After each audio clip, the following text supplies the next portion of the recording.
ताज्या घडामोडी पाहण्यासाठी वृत्तदर्शन न्यूज चॅनलला सबस्क्राइब व लाईक करा।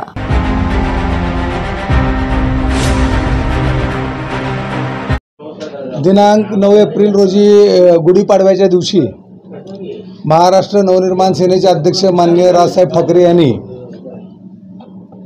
या देशाचे नेते माननीय नरेंद्रजी मोदी साहेब या देशाचे तिसऱ्यांदा पंतप्रधान व्हावेत यासाठी महाराष्ट्र नवनिर्माण सेनेचा या ठिकाणी बिनशर्त विनाअट त्या ठिकाणी पाठिंबा दिलेला आहे।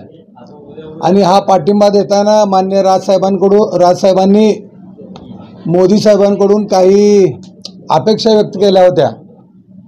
त्या अपेक्षा अशा आहेत की आपल्या महाराष्ट्राची जी मातृभाषा मराठी आहे या मराठी भाषेला अभिजात भाषेचा दर्जा मिळावा।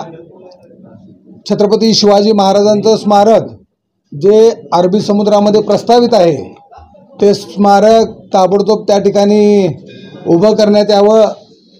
त्याचबरोबर महाराष्ट्रात छत्रपती शिवाजी महाराजांनी जे गडकिल्ले बांधले त्या सर्व गडकिल्ल्यांचं संवर्धन या सरकारकडून व्हावं।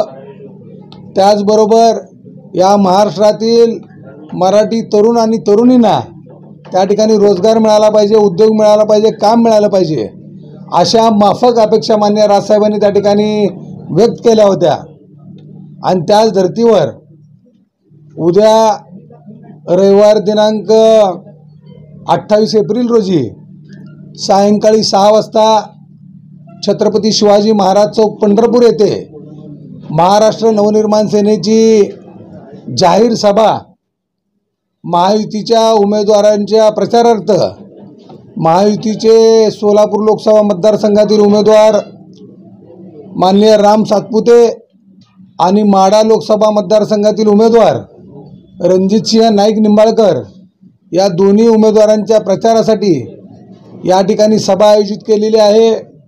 या सभेसाठी मार्गदर्शन करण्यासाठी महाराष्ट्र राज्याचे आरोग्य आणि कुटुंब कल्याण मंत्री तानाजीराव सावंत साहेब त्याचबरोबर या ठिकाणी या सभेला संबोधित करण्यासाठी विविध मान्यवर या ठिकाणी उपस्थित राहणार आहेत। आपल्या माध्यमातून मी पंढरपूर शहर तालुक्यातील या लोकसभा मतदारसंघातील सर्व वडीलधारी मंडळी, तरुण मित्र, माता भगिनी या सर्वांना आवाहन करतोय की आपण या सर्वांनी महाराष्ट्र नवनिर्माण सेनेनं आयोजित केलेल्या या सभेस आपण सर्वांनी उपस्थित राहावे।